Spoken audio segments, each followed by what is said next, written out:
Welcome, everyone. Thank you for joining us for this evening's NAC at Home program. I'm Mitch Case, and I'm with the National Arts Club. For those of you who are not familiar with the National Arts Club, we're a 501c3 nonprofit based in New York City with a mission to stimulate, foster, and promote public interest in the arts. Annually, the club offers more than 150 free programs to the public, including exhibitions, theatrical and musical performances, lectures and readings, and much more. For more information about the National Arts Club, you can visit us at nationalartsclub.org or find us on Facebook, Instagram, and Twitter, as well as YouTube. If you are interested in becoming a member of the NAC or would like more information, please email admissions@thenationalartsclub.org.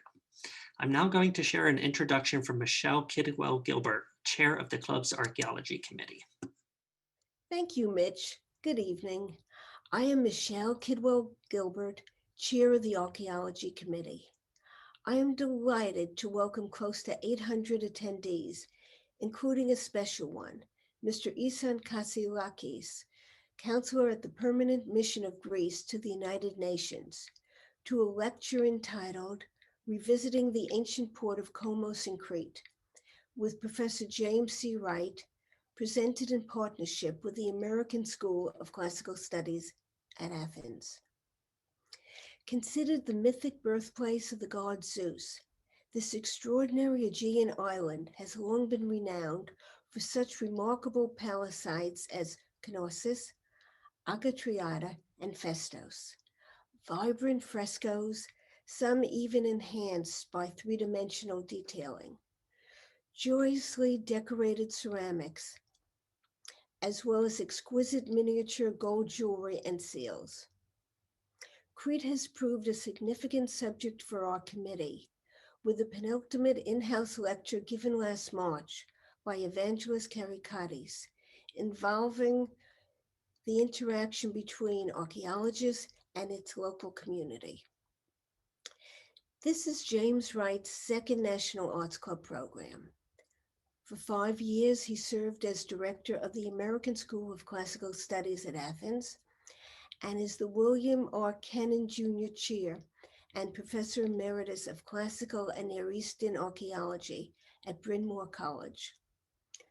Dr. Wright currently heads the University of Toronto's Excavations at Kommos in Southern Crete, about which he will speak. In 2014, he treated Mycenaean chamber tombs, which date to an analogous time period as tonight's subject, making him the ideal scholar to discuss a significant international Minoan Bronze Age maritime harbor. One of the fascinating topics that archaeology explores is the transference of knowledge between diverse civilizations, undertaken through diplomatic gift exchange or occurring via the avenue of trade. Kommos was ideally situated in the Mediterranean, enabling ships to reach not just the Hellenic mainland, but also Cyprus, Egypt, Anatolia, the Near East, and in time Italy and Sardinia. Where we don't have a multiplicity of written records or those which can be easily translated, unearthed cultural artifacts provide rich sources for helping us understand both antiquities, history, and the interaction of populations, which in turn can assist us in comprehending our own world more fully. Jim? Good evening, everyone. Thank you so much for coming out this evening, and thank you very much, Michelle Kidwell-Gilbert, for the introduction, and also Alex Zagoreyos, who's chair of the Board of Trustees of the American School of Classical Studies, for co-sponsoring this lecture this evening. I'm delighted to see so many people from all around the world. Some of you should be in bed by now because it's like 7 hours beyond 6:30 p.m., so you can do the math. And I'm very happy that you're all here. So the title of this lecture is Revisiting the Ancient Port at Kommos. And revisiting is indeed what I am doing personally in this lecture. And so I'm going to begin with a personal revisiting, because much of my career at the beginning started at Kommos under the directorship of Joseph and Maria Shaw, who are seen in this slide and who were running the program when I joined it. And in 1980, I began to excavate. I had been working already 2 years in the storerooms, and Kommos is where I met my wife, Mary Dabney. If you are an archaeologist and you have the passion that archaeologists have for going out in the field and getting your fingers dirty, Kommos is one of the great places in the world to dig, because aside from the sand, it gets in your hair, it blows in your face, and the hot sun and the hard work, you have one of the most magnificent beaches in the world that you're working next to. And it's really fantastic to be standing there as the sun is rising in the east over your shoulder, and you're looking out to the west into the Libyan Sea. And this spectacular beach, one of the best beaches in all of Greece, opens before you. But your real work is the hard work of digging. And you dig 5, 6, 7 days a week. You get up at 5 in the morning, you work all day, you get hot, you get sweaty, you go back and take all the sherds and other finds back to the storerooms. You sort through them and work on them, and sometimes work on into the evening. And then, of course, you have to go into the village and listen to the lyre players and watch people dance. You stay up until late hours and get up at 5 in the morning, and you do it over again, and you do this sort of 24/7. If you can do this, you get to be an archaeologist. And the only kind of person that you could marry is somebody who's willing to do the same thing. And that's what happened to me when I went to Kommos and met my wife, Mary Dabney. We began our careers at Kommos, and I was her assistant. She was head of cataloging. In 1982, as you can see in this photograph, we'd gotten married, and our son Nicholas accompanied us, and he was 6 weeks old when we arrived at Kommos, and we're shown here in this photograph at the end of the season, ready to leave for a year abroad in Germany. That's a whole nother lecture in itself, which I will not give here, but I'd like to juxtapose it with this wonderful photo of Joe and Maria at Pisidia in 1977, in the second year of the project at Kommos. Their mentorship of both of us has been very important in their careers. And the reason that I'm revisiting Kommos this evening is because when I was director of the American School of Classical Studies, sometime around 2015, I talked to Joe about helping out with the conservation work that was being done to preserve the site so that tourists could come and visit it. And out of that, we developed a collaboration that resulted in creating a master plan for the site. And that's why I am now taking on the directorship of the project in order to move that master plan forward. And I'll speak briefly about it in the lecture. So this project is really bookending my professional career. The work began in earnest in 1976, as you can see in these series of photographs, with the blessing of the project by the village priest, and also the blessing of the project by the great archaeologist Stelios Alexiou, with the participation of Professor Peter Warren, who was, especially for those of us young in the field, he had excavated this great site at Myrtos in Crete, and then he went on to dig at Knossos, but he stayed at Kommos and participated by digging one of the early trenches there. So this project has a great history.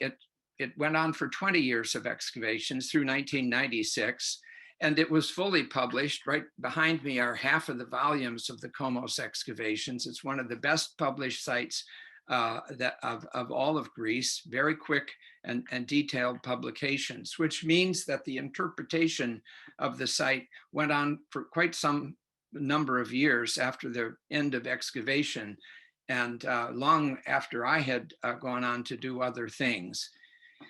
It's also a site where the Shaws did something really wonderful, which was engage very directly with the villagers, and the relationships that were established we became part of their community. They became part of our community. Many of the workmen that you see here gave their all to the project, and they are an instrumental part in the success of the Kommos excavations.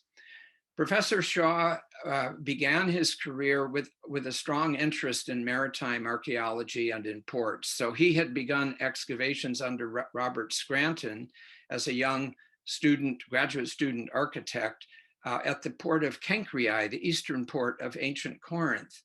He then went on and worked with Professor Nicholas Platon at the great palace site of Zakros, which has its own spectacular harbor in the eastern part of Crete. And when he decided that he wanted to find his own excavation, he knew that Sir Arthur Evans had visited Kommos in 1924.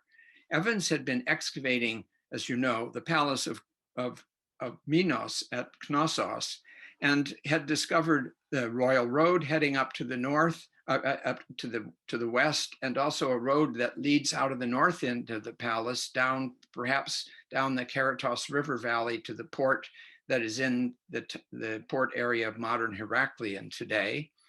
And he had also uncovered the road, a paved road leading southwards out of Knossos up the hills, and decided that he would follow that route and see where it might presumably have ended up, assuming that it went down into the Messera Valley and ultimately would connect with the palace at Festos. And when Evans came to Kommos, the wind had blown the sand away from one area, and there were storage jars that were visible, and he hypothesized that this must also have been a port for the Messera, and perhaps in some way connected not only with the palace at Festos, but with Knossos. And Professor Shaw thought this was a good idea and began excavations at Kommos, which you can see in this slide on the left, in a view from a high hill looking to the north. And it consists of a hill known as Tus Panuto Kefali, the hill of the bald man, because the wind had swept the surface somewhat away, and the lower part, where you see this reconstruction by Chris Dietrich, is an open area that seemed to be open to the sea. There was, so he began the excavations there. And it didn't take very long for these large buildings to appear and evidence to suggest that Kommos was an important point. And what I want to emphasize this evening in my remarks is that it's really one of the important, if not great, international ports of the Mediterranean. The simplest way to understand this is to look at this map, which shows the distribution of finds from the great shipwreck at Uluburun that dates to the last years of the 14th century. Let me just there. And this sailing route, if you went from Kommos, the natural way to circumnavigate the Eastern Mediterranean would be to head south, where you would end up on the Libyan coast at the site of Marsa Matruh, which is a trading post along the southern coast of the Mediterranean Sea. And from there, you would move on to the Nile Delta and make contact with everything in Egypt. And then traders would make their way up the Levantine coast to sites like Tel Abu Hawam, to the great ancient site of Byblos, to the port of Minet el Bida, which is the port of Ras Shamra, or today near Latakia, the great kingdom of Ugarit. And from there you could cross over to Enkami, the great port on the east side of the island of Cyprus, Cyprus being the source of native copper for metallurgy throughout the Mediterranean at this time. And there you can see Uluburun, and in a red X, that's where the Uluburun ship wrecked and sank. From there, boats would have continued to the Dodecanesus. You could have moved up to Militis, which is a city that had a name in Hittite, Milawanda, so it's known by the Hittites, is destroyed by the Hittites, but it was also occupied by the Cretans and later by the mainlander Mycenaeans. And the ship would obviously easily have made its way into the Aegean and to ports such as Thebes up in central Greece, or to Mycenae in the Argolid, with connections elsewhere, up into the Black Sea, to the debouchement of the Danube, or up the Adriatic Sea between Greece and Turkey, or over into the Tyrrhenian, all the way over to Sardinia. So this describes the actual relationship that existed among trading groups in the Eastern Mediterranean. And Kommos is an important part of that trading system. Let me give you a quick history of the site. It's a harbor town that dates from around 1800 to 1200 BC, and I'll focus primarily on that in my lecture tonight. Around 1200 BC, like so many other places in the Mediterranean, Kommos goes out of existence, and there's about a 175-year gap before it is remembered or revisited again, and a sanctuary is founded. This starts off as a very small, humble set of shrines and altars, and it grows through many periods of use, including one that is Phoenician, into a temple complex that then takes a real form in the Hellenistic and Roman periods, with a full outfit of buildings associated with it. There are three major areas of the excavation: the civic center with ship sheds and administrative buildings, and on top of that is where the sanctuary is located. A central hillside series of residences that probably connected to the continuously to residences that are found up on the hilltop at the top of the hill. That's what's been excavated, but it's very clear that to the east in the sand that has not been excavated, that's not part of the area of the archaeological site, the town would have continued. In my quick history, what I want you to see is that the civic center is a broad flat area that originally, before conservation work, created a seawall to keep the waves from damaging the excavated remains, looks out to the seashore. And these very large buildings in their multiple phases that you see here and you see in the lower right in a reconstructed form are the principal major structures of this civic center, built in a very monumental fashion, as you can see in the photograph in the center. And up on top of them is a photograph of the sanctuary that's literally sitting on top of all these remains. The residential area actually begins with House X, which is behind one of the major buildings in the Civic Center, and then continues up the central hillside, where in particular, a large cluster of houses of the Middle Bronze Age were located. And they are then overlain by houses of the later Bronze Age, one of which I illustrate here, the House of the Snake Tube, a typical Minoan house of the late Bronze Age, and has, aside from hearths and cooking areas and all the normal accoutrements and furnishings of a residence, it has a typical snake tube, which is evidence of religious activity within the household. And up on the top, the large array of rectangular houses connected through streets and alleys have industrial equipment for agricultural purposes. For example, this olive press that's illustrated here, but also with built-in patatiri for crushing grapes, where you would stomp grapes and get the grape juice, and other agricultural activities for a typical town that relies on processing foods for consumption. But as well, there is found a terracotta bellows, and as you can see in the other photograph and drawing, a terracotta axe mold. And this has to do with metallurgical activity that was taking place, particularly in the late phases of the late Bronze Age. So you have all of the different elements of an urban infrastructure associated with this town through all the phases of the Middle and late Bronze Age. Then we have this gap, and over that, the site is revisited. And I use that term in the sense of memory. We have a very good piece of scholarship by a Dutch colleague, Mieke Prent, that looked at Kommos and said, the remembrance of these Bronze Age remains probably is stimulated by the standing remains that were still there, even though they were being covered by wind-blown sand that was coming up up along the coast. And it probably also has to do with the beginning of more maritime activity as Phoenician traders and as Cretans and Greeks are beginning to sail around the Eastern Mediterranean and get reacquainted after the so-called Dark Age that follows at the end of the Late Bronze Age. And that's the history of this sanctuary that has a very early origin around 1025 before Common Era. Some of the finds are very typical of Iron Age, of the Iron Age, such as this faience figurine, a Shawapti figurine that's Egyptian in form, or up in the upper right, there's a small bronze figurine of a horse, which is really typical of 9th and 8th century dedications at sanctuaries throughout the Aegean, not just here.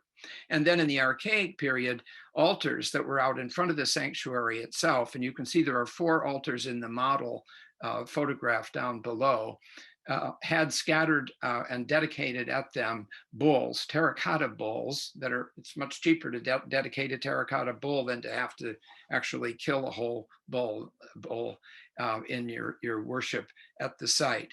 You can see in the photograph in the upper right, in that little blue box, where the sanctuary is located, seated over the Minoan remains. It literally claims them in a sense. And in the photographs at the upper left and upper right and lower right, you can see the organization of the classical Hellenistic through Roman period temple with 2 columns flanking a central hearth and an altar behind it. And the room to the next to it is what in Greek is called the Hestiatorian. It's a dining room lined with benches and a great hearth in the center of it. And there are other buildings associated with it that you can see in blue in the plan in the center. So that's a quick overview. The last thing I'll just mention as an overview and introduction is the master plan that we've worked on. And I show you a slide that shows the organization of the master plan.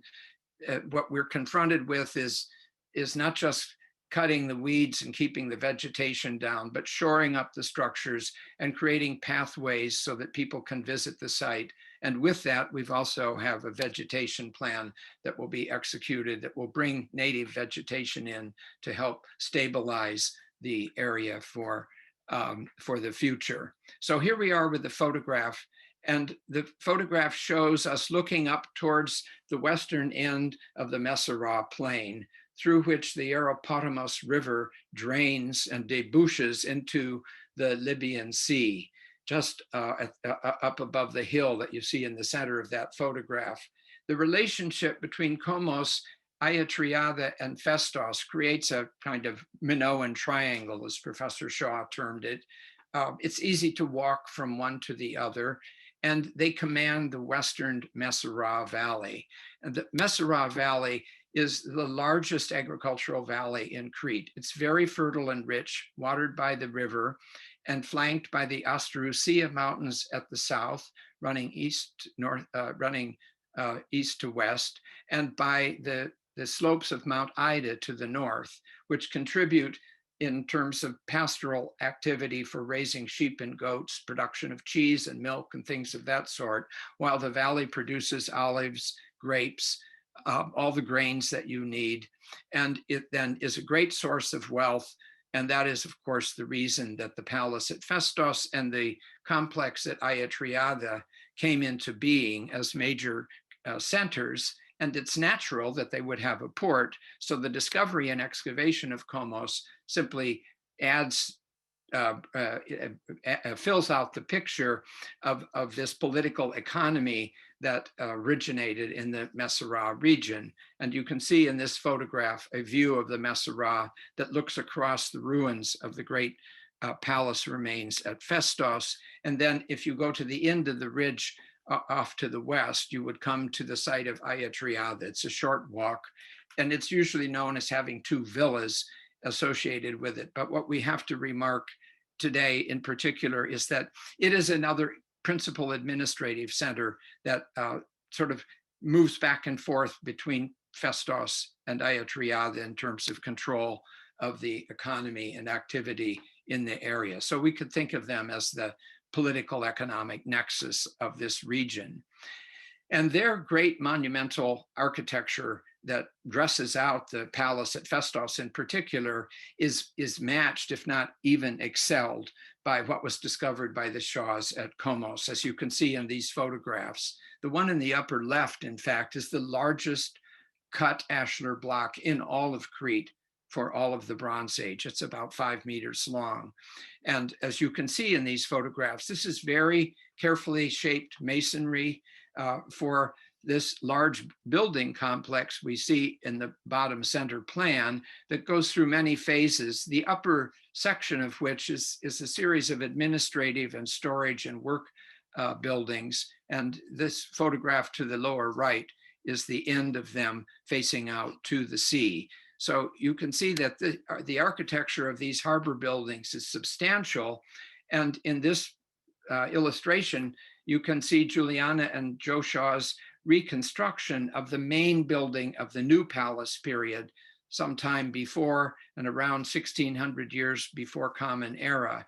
This is a very interesting, massive building with colonnades flanking a courtyard at the north and south. And the reconstruction of the colonnade is based on the finds, including the painted stucco finds that has been drawn up by Giuliano Bianco, the excavation architect. You see a photograph of one of the column bases and of the southern colonnade there. Now, I've been referring to these as ship sheds, and one of the reasons we use that term in Greece is because we know ship sheds from, for example, the discovery of ship sheds in the harbor of Zea at Piraeus of the classical period where the Athenian fleet was housed. So we know about them in classical times. The argument that these two are ship sheds is one that Professor Shaw has made only recently in an article in the International Journal of Archaeology. And it's based in large part on the earliest remains that were found at Kommos, which are illustrated here in yellow.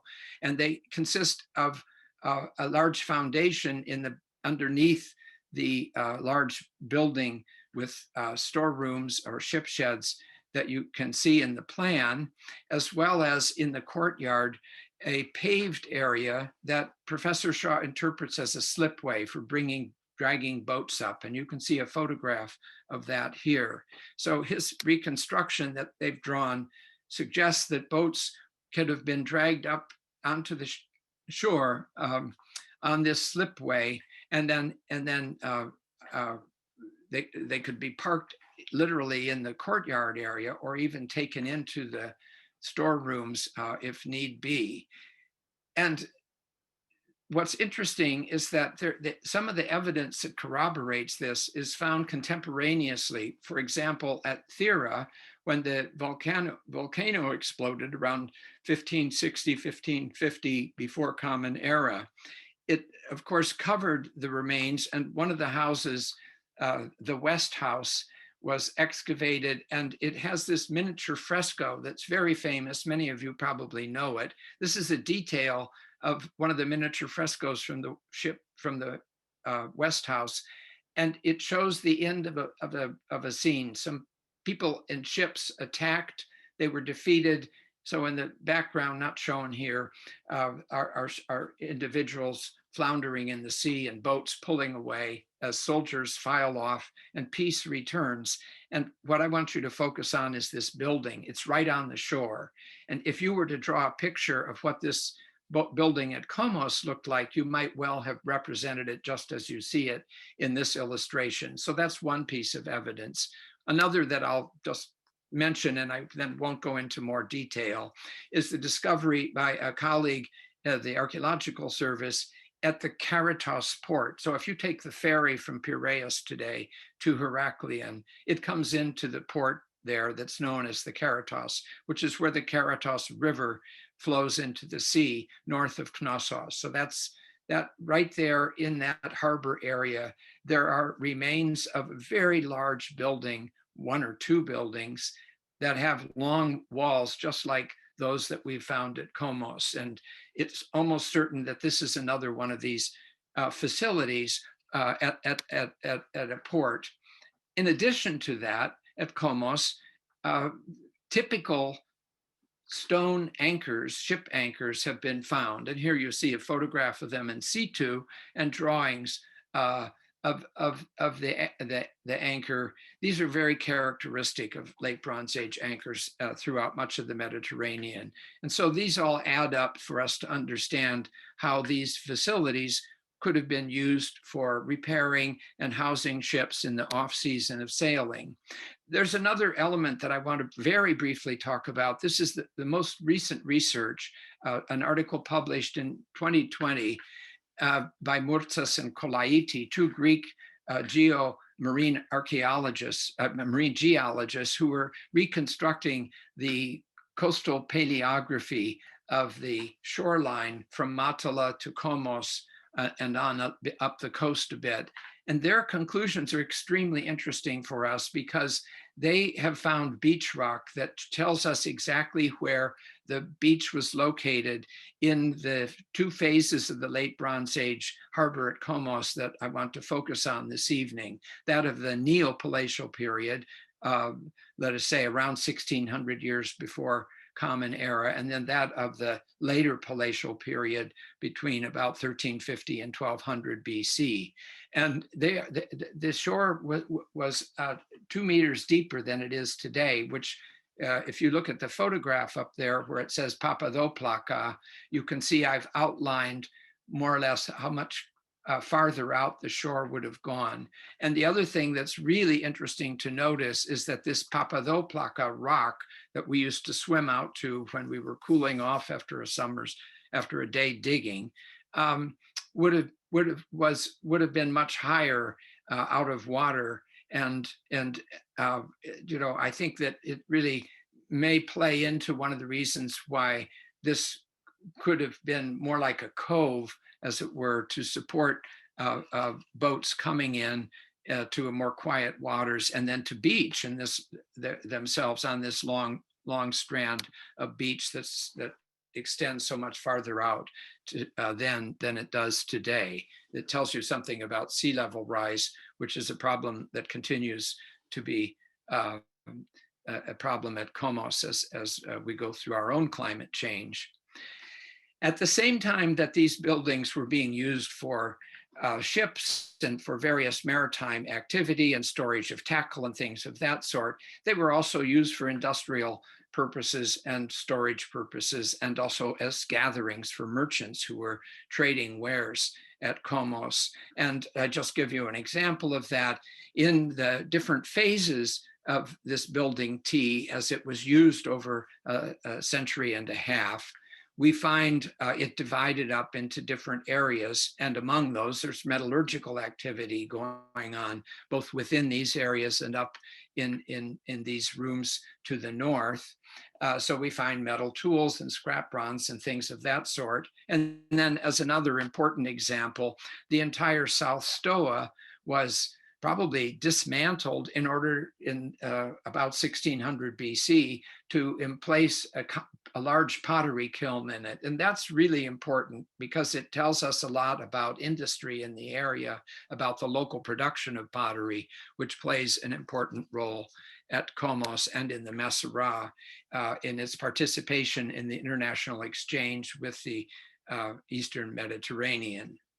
So just to show you in this plan that shows all the different phases, up at the top here in blue is the area of the sanctuary remains. I mentioned Building X, which is a very large, important residential complex associated with the administrative structures, J and N, and with the different phases of the ship sheds themselves that they go through. And again, this reconstruction of these remains. So this, they are then fronted by a road that runs down to the seashore.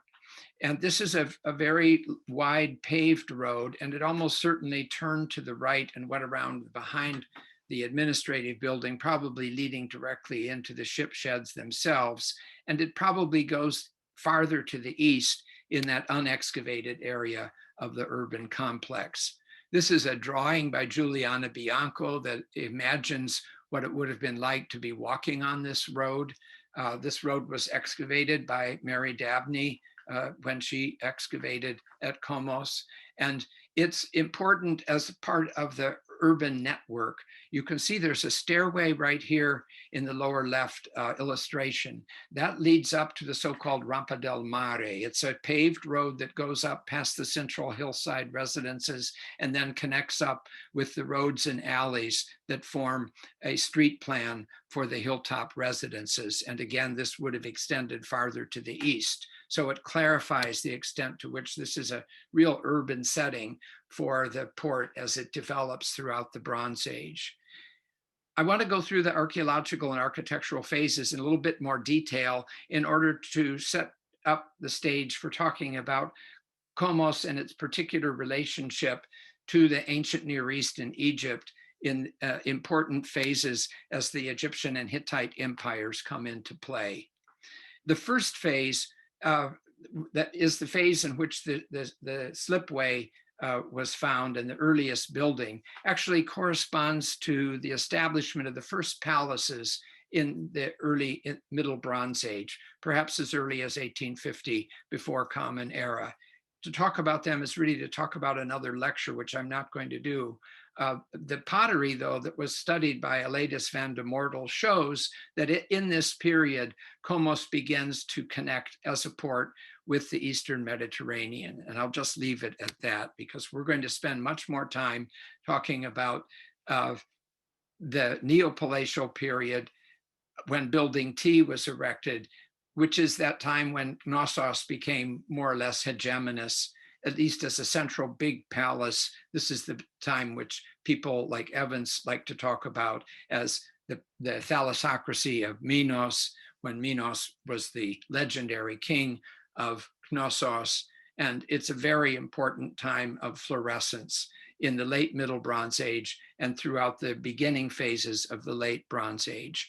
That's when Building T is erected. And then Building T is remodeled a period that we refer to as monopalatial. And this monopalatial period is very important because it is a time when Knossos falls under the rule of Greek-speaking individuals. And we know this because they left behind tablets that are written in the earliest form of Greek, these tablets written in Linear B.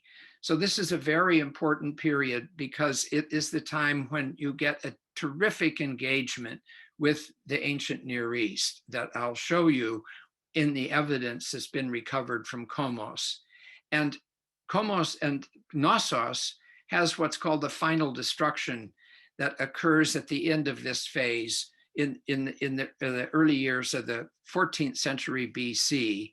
And that is then followed by the rebuilding, the dismantling of Building T, and using its stones to rebuild this port facility and ship sheds and administrative buildings N and P in the final palatial period that is coincident with the shift of power from Knossos to the mainland of Greece, to Mycenaean Tiryns, to Pylos in southwest Messenia, to Thebes up in Boeotia, the period of Mycenaean mainland rule that extends out over the Aegean. So that's the history. And now what I want to do is talk about how that in two different primary phases, Kommos has abundant evidence to show how thoroughly integrated the Cretan economy and the Aegean economy became as a part of the trading system of the ancient Near East. And it's the Uluburun shipwreck that more than anything is the pivot around which we can understand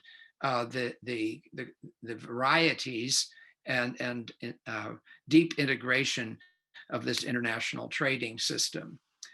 What we have come to learn from Kommos is primarily about the importation of objects to Crete, to Kommos, and also about the exportation of commodities that are produced in Crete and then sent out from Kommos. And this evidence is found in the ceramics.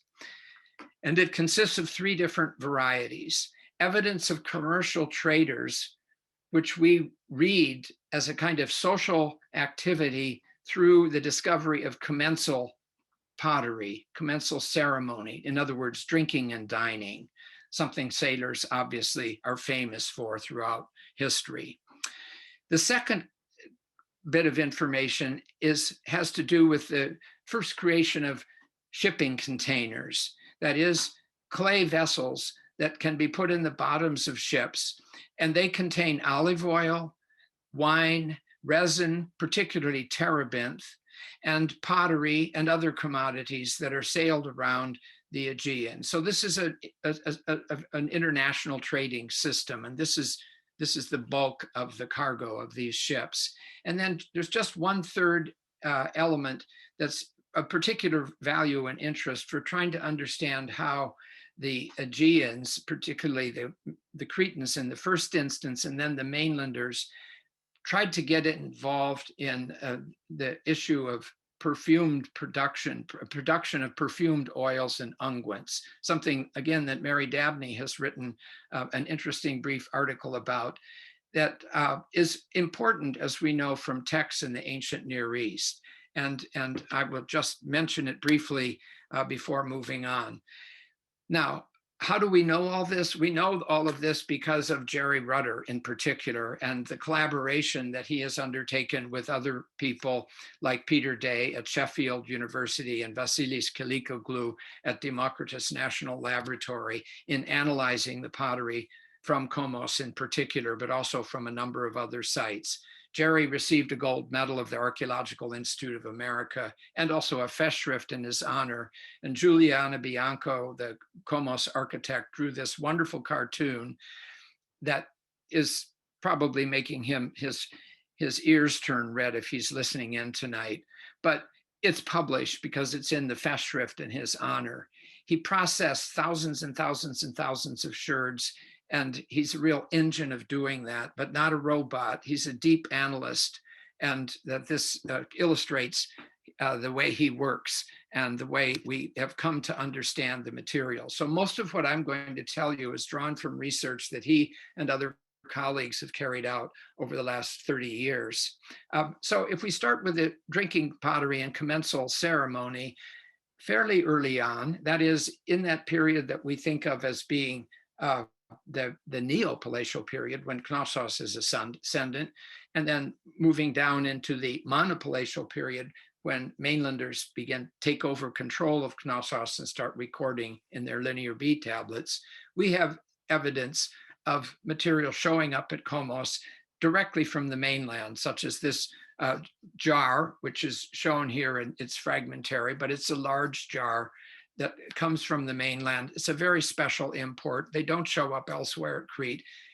And it's both the analysis of the pottery from Kommos and the unique discovery of these things that focus on Kommos as a very important place. And coming with them, and also a little bit later, are various forms of drinking goblets that are associated with mainland practices. Among these are some things that were recognized even in the early study of the imported pottery by Vance Watrous, such as this gray lentoid flask from Western Anatolia, also of this early period. And then there's another series of reddish brown burnish Southwest Anatolian pottery that Jerry Rutter pointed out in an article that he published in 2006. All of these summed together, along with typical Cypriot drinking bowls, as evidence of people or at least pottery that may be represented by people of a rather cosmopolitan nature, possibly speaking different languages, sitting down and having an ouzo together or something of that sort. Seems to make sense that sailors meeting in ports would do things like that, because it seems to be a logical thing that to take place, especially when economic exchange is occurring. You need a safe, trusting relationship in order for this kind of activity to happen. There's another dimension to this that's extremely important, and that has to do with the mainlanders and how they show up in Crete. Because at the time that we know that mainlanders are showing up in Crete and beginning to run the show at Knossos, we see a pottery form known as the Efferent Goblet, which was invented up in the Carinthia or the northeastern Peloponnesus as a very special goblet form and widely produced in the mainland of Greece. It is then shows up in imitation forms at Knossos, where it's imitated and produced. The Knossian potters are very taken by this ware, and that may be indeed because it is mainlanders who are running the show there at this time. And this signifies at Kommos a very special relationship with Knossos, because this pottery that's produced in Knossos is being imported in significant quantities to Kommos, more than any other site. And so it suggests that there is in these rituals of dining and drinking together, something important going on that in fact gets represented in frescoes. So we have the famous camp stool fresco from Knossos that dates to the later Bronze Age. And it shows people raising vessels, toasting each other. And this is carried forward all the way down into the Megaron fresco of the Palace of Nestor at Pylos, where you have a bard sitting on a rock playing a lyre, perhaps reciting some ode of the Bronze Age. And down in the lower left, you have people seated on these camp stools on either side of a table, raising their glasses in salute to each other. So that signifies, I think, the importance of looking at this kind of evidence and particularly recognizing that there seems to be a special relationship in the amount of Knossian pottery that's imported to Kommos. And that reflects back on Sir Arthur Evans' original hypothesis that there was a road connecting Knossos with the Messera and even the port at Kommos, and the control from Knossos of that region, particularly in this monopalatial period. The second category, shipping containers, is very well understood at Kommos because there are shipping containers from all over the Mediterranean at Kommos. For example, in the photo at the left, you see there's a storage jar from Sardinia. In this illustration, you can see Egyptian jars, Canaanite transport jars, storage jars from Cyprus. And here you can see them actually in their full-blown form as they're preserved from Kommos. Kommos, more than any other site, particularly during the monopalatial period, has a wide variety, the largest number of these objects found. And these are clearly evidence of ships coming from those regions carrying bulk that's being offloaded at Kommos. And so in that sense, Kommos is a center of import, and all of the oils, terebinth resins and things you can imagine being brought in, offloaded, carried up into these storerooms, distributed to the palaces, and then spread throughout the Messera and other regions of Crete. The other side of the coin is the production of pottery, which I've already mentioned to you with respect to the kiln that was firing pottery at Kommos in the Neopalatial period. This tradition of kilns and producing pottery in the Messera is known from at least 5 other kilns that have been excavated at Ayatriad and elsewhere around the Messera. And it's also known from the research that's been conducted into the analysis of the fabrics of pottery that's produced locally. And in this slide, I'm drawing on an article by Peter Day, Vasilis Kalikoglu, and Jeremy Rudder that analyzed the pottery from Kommos. And in the slide on the right, there is a transport stirrup jar, which is a typical product of Aegean production, particularly of Cretan production for holding and shipping olive oil. And to the right of it is a thing called the short-necked amphora, which is very much a local product of the Messera region. And so we're talking about this area and focusing on it. Now, if you don't know about ceramic analysis, I just want to give you the basic concept behind it. Potters select the clay and select additives to go into the recipe for the pots that they manufacture. And these are geologically resourced. That is to say, they're not going to necessarily go, if they have local clay sources, they're going to use them if they're adequate, if they're good, and they're often quite secretive about where they get their clay from. And the same would be true for additives that they include in the clay to make for a good recipe that works well. And we know that we can locate these by simply mapping the geology of a region and then matching these to the fabrics. And the way this is done allows us to identify local workshops geographically. And this became a really interesting problem after the discovery of large numbers of these inscribed stirrup jars in Thebes very early in the 20th century. And these inscribed stirrup jars have linear B painted on them, and then they're put in the kiln. And some of them give information. They say things like tekade, to Thebes, or wanakataro, which is an adjective denoting royal. And what we learned is that these are found, as I mentioned, at places like Thebes, at Eleusis, at Mycenae, at Tiryns. So the inscribed stirrup jars describe an interpalatial or interpolity royal trading system within the Mycenaean palaces.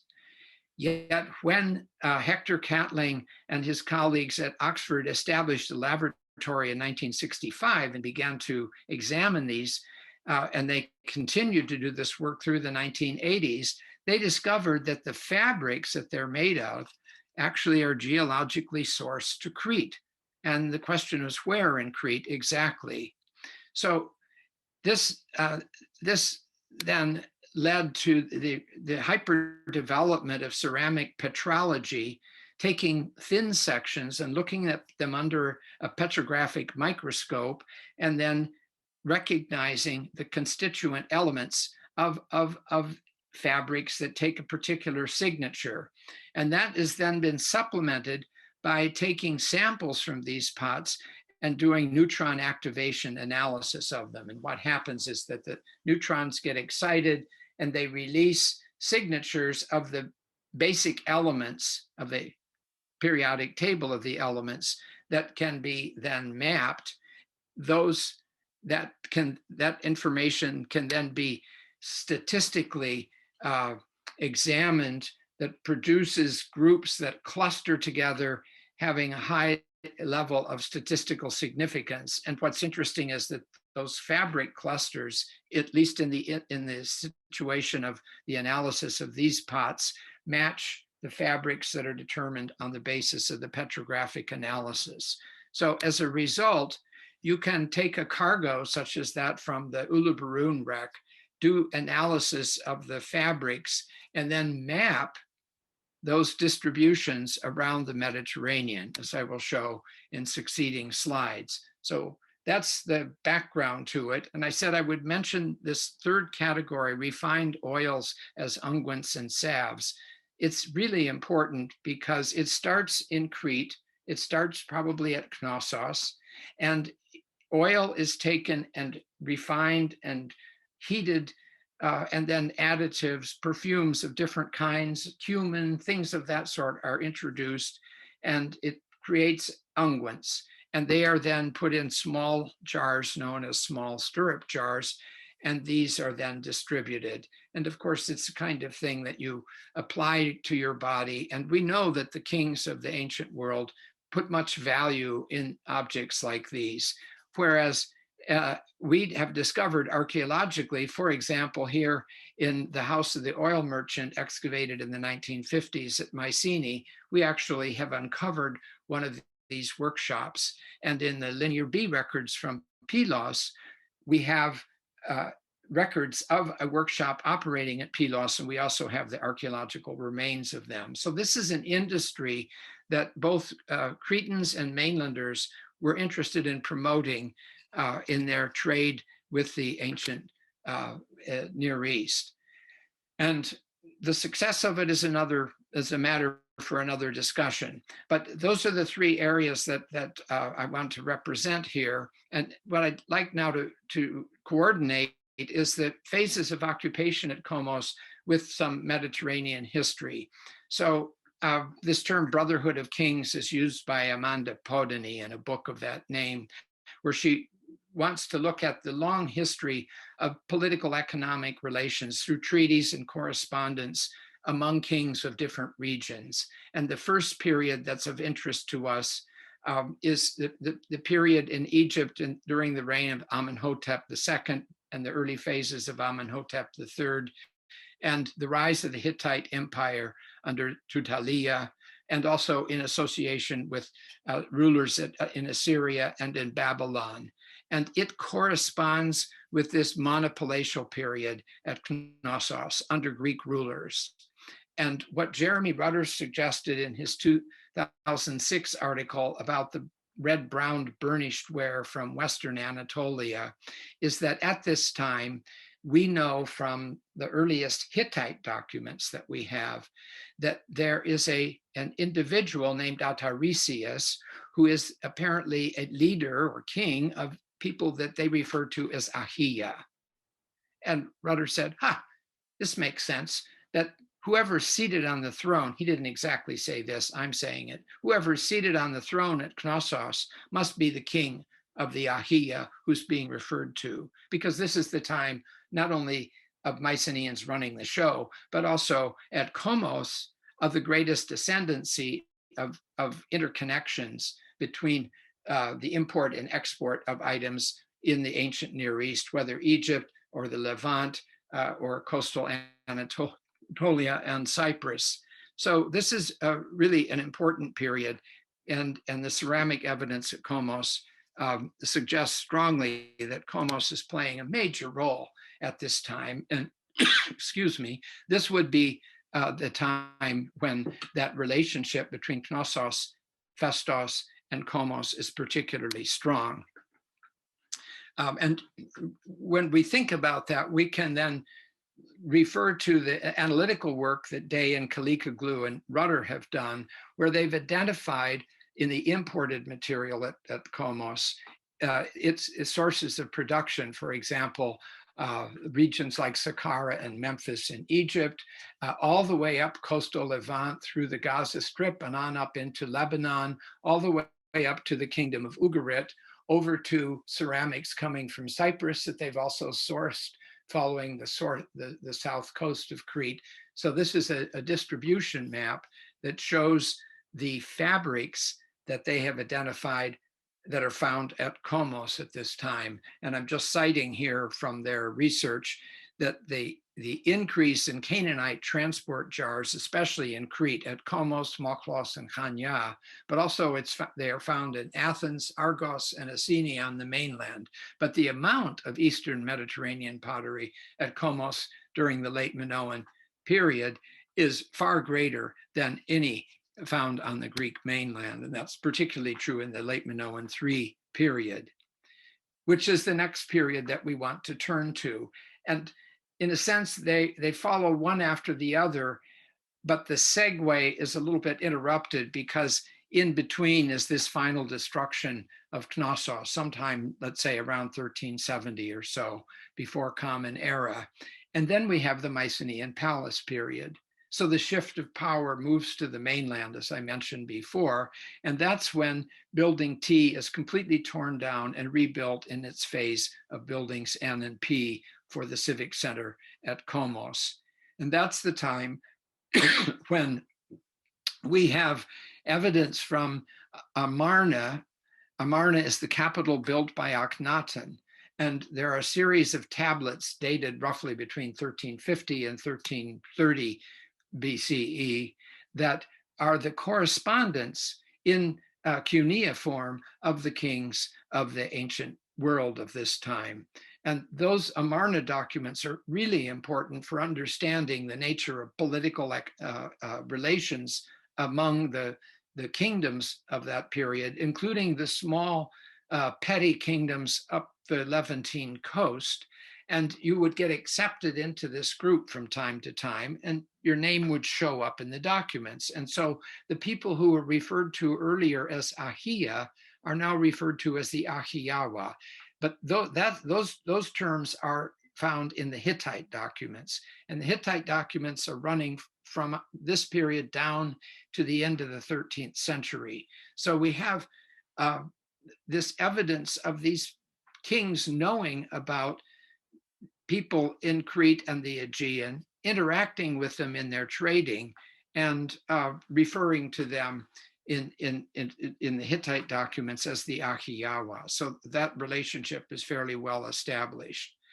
And again, in this research that's been done, we have the production of these local pots that I mentioned before, the transport stirrup jars and the short-necked amphoras. And these are being produced, the fabrics are shown here in the Messera plain area in particular, also in Eastern Crete and also in Western Crete, but a very strong association with production in the Messera, probably controlled by the site of Ayatriad, but run through the port at Kommos, and administered in this newly constructed building with its administrative building and the ship shed building P, restored here in this drawing by Chris Dietrich. So that's the state of affairs. And I'll just pass on, since I've mentioned Ayatriad, for those of you who've been there. Ayatriad goes through a very interesting phase in this period that shows that it's very dynamic and active in the late Bronze Age third period in particular, with a long stoa. They refer to it as the mercato. It's very much a portico building that's used for storage and other associations. And it has a number of buildings that have in their planning very similar forms of architecture that we know on the mainland of Greece. So there's a very strong mainland influence there, and probably buildings N and P at Kommos are being administered by individuals at Ayatriad at this time. And here I show you this map again from the work by Rudder, Day, and Kalikoglu that shows the distribution of fabrics and shows that strong interrelationship with Kommos at this time. There is then another piece of research that Jeremy Rudder participated in with his colleague David Ben Shlomo of Tel Aviv University and Eleni Nodaru, who did a lot of the thin section work.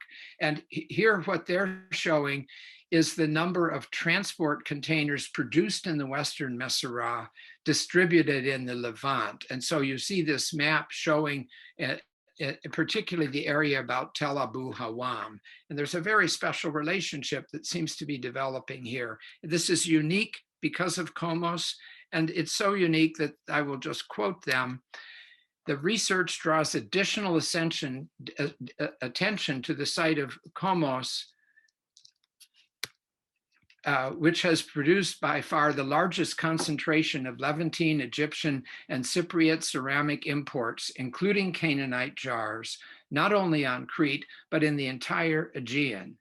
The symmetrical importation of bulk transport vessels at Kommos and at Tel Abu Hawam might indicate direct trade and commodity exchange links between them, but it could also result from the two being termini of a large Eastern Mediterranean trading system serving not only the Levant and Crete, but also Egypt, Cyprus, and the Greek mainland. So that's a kind of good way to pull this together and bring this to a close, because it's a very strong statement about how thoroughly integrated the network was at this time and how important Kommos is as a major player in it. And it is something that I think we haven't really articulated quite as emphatically as before as we can now. And it ties in, for example, with this thing I mentioned that Mary Dabney has looked at.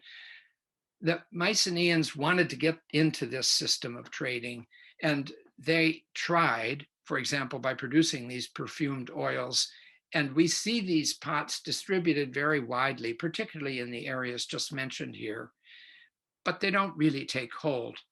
And perhaps part of the reason they don't take hold is because by the time they really get engaged, the whole system is beginning to fall apart. That's another lecture, how this system fell as the Egyptian empire fell on hard times and the Hittite empire literally collapsed around 1200 BC.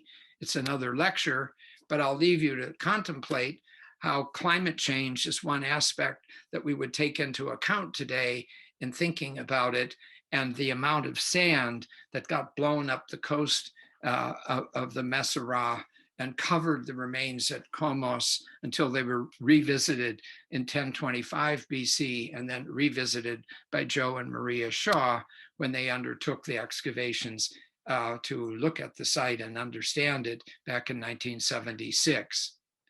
We want people to visit the site, and the only way this can be accomplished is by executing the master plan that we've organized for it. And this has been in cooperation with Yorgos Ninos, our conservation architect, who's developed the plan. What we've been doing is shoring up remains that already have been conserved, but need to be attended to by a new program of professional, engineered, deeply studied activities and interventions. And what we are planning to do is to set in a whole series of sophisticated drains based on a geotechnical and hydrological study that tell us where we should be putting berms up to direct water towards the sea, and then laying in drains to carry both rainwater and seepage water through the sand out underneath the remains to the sea, as you can see in the illustration at the right. As you see in the left, if you go to the site in the early summer, it's just has all this standing brackish water, and it's really dilatory for the site, and we need to control that. So that's one of the big programs that we need to undertake. The other one is the problem of the beach. The wave action and wind action and aerosols that get carried up even over this standing berm that's been constructed need to be more systematically taken care of. And so we have to construct a seawall of caged rocks that will then be dressed out with appropriate vegetation and a series of walkways that will allow the visitor to enter the site, observe the sea to the left, look down into the remains, and then follow a path that will lead them into paths around into the site itself. What we have today is a temporary seawall that is covered with almariki trees, and we need to replace that. We also have a site that has major standing remains that need new interventions. So here you see the sanctuary sitting on top of the administrative building, and you can see that these plastered remains that support them are in need of reconstructing. So this is what our master plan will be doing. We hope we can get this work underway over the next several years in collaboration with the local Superintendency of Antiquities and the Governor of Crete, the Ministry of Culture. And when that happens, we invite you to come and visit. In fact, you can come while we're working because it's such a great place. And don't forget to bring your bathing suit. Thank you very much for your attention. Well, I want to thank you. It was very easy to pay attention. You've given us such a rich understanding of Kommos and the interactions in the antiquity. So bravo in all respects. I thank you. I have some questions, but before I do, Jim, I just want to make some announcements to our audience. Our next program on March 4th is with Peter Feynman, entitled Jerusalem Before King David. April 7th, Francisco de Angelis will be speaking about Hadrian's Villa. May is a special program for club members, and those of you considering becoming a member, I suggest you do so quickly. you'll hear more about that later on. And June 17th, Betsy Bryan, in collaboration with Aussie, will be speaking on Hatshepsut and the Temple of Mud. So those are my announcements. And now I'd like to get some questions, if I may. One is from me, by the way, and I wasn't intending to ask anything. September 2019, I was in Athens, and at the National Museum, there was a wonderful exhibit about beauty, and they had some perfumes that you could smell. Do we know what the formula was that was used that you talked about? Yes and no. I'll tell you, if you really want to know, you have to ask Cynthia Shelmerdine. You So sent an email address. yes, so Cynthia published a wonderful book on the perfumers at Pylos, and we know that they were using various spices. And we also know from later Greek authors what you would put in perfumes of this time. So we have references, for example, to cumin in the Linear B records. So it would be things of that sort, fennel and others but I'm not really the competent person to answer that fully. I thought your knowledge was all encompassing. Glad to Yeah, know. well, no, it's not so much a hole. I just have to go dive into the literature to refresh myself. Okay. Now, questions from Faye on the committee. She said that current photographs seem to do not suggest to her that it was a seaport, and she's wondering if she was correct in thinking that a millennium of earthquakes and other events have changed the geography. Well, I showed that slide that the paleo marine geologists research has shown. We know that sea level, there's two things going on. Sea level was rising, but also primarily in Crete, we have tectonic activity, but we would think, well, what kind of tectonic activity? Well, it seems that the beach rock shows that even if you go back to the Neolithic, so 6,000 years or 4,000 years, I think the level that they identified is 6 meters lower than sea level today. So the area looks very different from the Neolithic through the entire Bronze Age. And I showed two different areas that showed that around 1600 before Common Era, the beach was 2 meters lower than it is today, which means it goes a third of the way out to this Papadoplaka rock that's out in the sea today that we can swim to. So that's really the evidence that we have. I think what we need to understand when we think of ports and we think of sites like Piraeus with these wonderful harbors, and any of these great harbor sites, that's not necessarily what was required in the Bronze Age with the kinds of craft that they were sailing, and dragging them up onto the shore was by and large what they needed. And at this end of the strand, south of Festos in these areas, the lowest end. Kommos is right at the southern end of this. There's a promontory just beyond Kommos. The beach ends. So this area is protected, and it may have been doubly protected when the sea level was so much lower, because Papadoplaka and the intervening rocks in that geological study suggest that it might have been more like a cove. Interesting. That's the geologists might raise their hands and object to my interpretation of their work here. Well, we do have a geologist who teaches at Queens College on the committee. I mean, the ones who published the article. Yeah. Okay.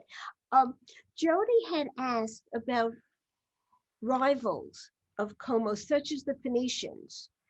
And I noticed you showed us an area where you marked it both Minoan and Phoenician together. Yeah, I just mentioned that briefly, and Yeah. it's really not the subject of my talk, but there was a tripartite shrine established there. That's a typical Phoenician shrine. Professor Shaw has published this fully, and it's pretty clear, and we know this actually, when we think about Greek colonization of the West, we actually have to talk about it in terms of Greeks and Cretans from all the islands, from Thera and other places, heading out to the West either in concert with, or at least along with, Phoenicians who were heading out. So we have sites such as Pithacusa on the island of Ischia, and Pithacusa is a very early settlement. That's where we have the earliest letters in Greek inscribed on a cup known as a drinking cup known as Nestor's cup.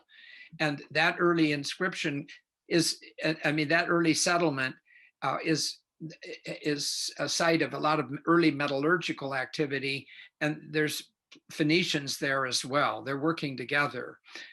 Motia and all of that region of Western Sicily is Phoenician. It was colonized by the Phoenicians. So starting probably in the 10th century, but certainly in the 9th and 8th century, this really fires up.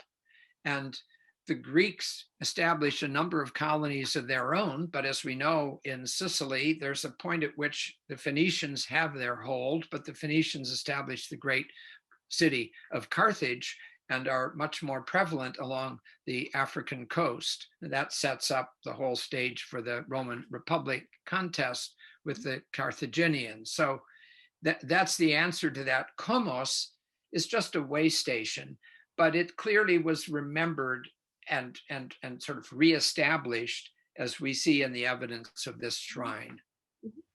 Thank you. There was a question here that I just wanted to answer if I could. I'm looking at some of these, and it was I think a fair question about the Mycenaean, the masonry. The question is, why is the masonry with these extremely well-cut large stones, why does it need timber reinforcements, timber frames embedded in masonry? And moreover, as this system this person thinks might have more Mycenaean characteristics than Minoan, with which phase is it connected? So I didn't actually talk about this, but it's a really good question. In the pure Cretan, let us say, neo-palatial Gnossian palace architecture, we know that there is timber that's inserted into the ashlar masonry. And these are standing posts of timber, and then timber that serves as supports, particularly for the multiple stories that one finds in the palace. So that exists, and that timber work is also very widely found at Akrotiri on the island of Thera. So it's pretty common as a typical representation of what we would refer to as Minoan palatial architecture. The mainlanders also used a system that's really quite different, about which I have written. The last phase, however, at Kommos, in the late Bronze Age 3 period, from around 1350 down just before 1200, when building P, the great storeroom, was rebuilt, reuses blocks from the earlier one, and as this person observed, those are framed in a timber framework. And I think that's just a Cretan character that we see in that architecture. And Professor Shaw is the expert on this, but I would say this is all simply local building traditions and material. And when they rebuilt this building for various reasons, they supported it with a much sturdier timber framework in the Minoan fashion than is known elsewhere. And so that's the answer. And I hope that helps. Sorry to interrupt, but I saw that going by and I thought obliged to answer the question. Lynn from the committee, who's an artist, I was taken by the octopus pottery with the designs and Minoan and the Mycenaean. And she wondered if you could make a comment about how the designs changed and where they emanated. The designs in the octopus that go on. You know, that's the marine style of painting that we see is, you know, is a product of the New Palace period in particular. So, and these pottery workshops that are producing this very high end pottery are, you know, they're attached to, let us say, the palatial centers, and they're widely, I mean, they're actually widely distributed, because we find this pottery at Zakros, we find it in the east, we find it at you know, at Gurnia, and at Moklos, where we have abundant evidence, recently excavated, but also excavated years and years ago, of this very high quality pottery. And then, of course, it shows up on the island of Terra, and it's a, you know, it's a particular style that is developed at a special moment in at the very end of what we call the New Palace period. Actually, at a time just before the destruction of many sites that is followed then by the Greek speakers coming into Knossos. So because it is so spectacular, it has loomed very large in the art history of the study of the late Bronze Age Crete. And it, you know, it clearly is a high style that is associated with the acme of the New Palace period. It then really changes in the succeeding period, and particularly in that period when the mainlanders are dominant at Knossos, but also in Eastern Crete, where you still see local production going on. It changes rather dramatically into a much more standardized and you know, syntactically less artistic and more I guess mass production quality. And almost certainly it's being used for the same purposes that we use these. It's used in ritual practice, for example, these great conical raita that we know people would carry in ritual procession, and it's also used in dining. Thank you. Interesting. Two questions also that appeared under chat. And I know the answer to one. What is up-to-date publication? And it's, I think it may be right behind you. The publication, someone wants to read more about Kommos and would like to know the publications. You told me. They range, I think, from 1995, 96 through 2019. Mm-hmm. So it's a long series. And I think if you just type in Joseph W. Shaw or Maria Shaw, mm-hmm. It will come up, particularly in Google Scholar, you know, add Kommos, and you will get the whole list.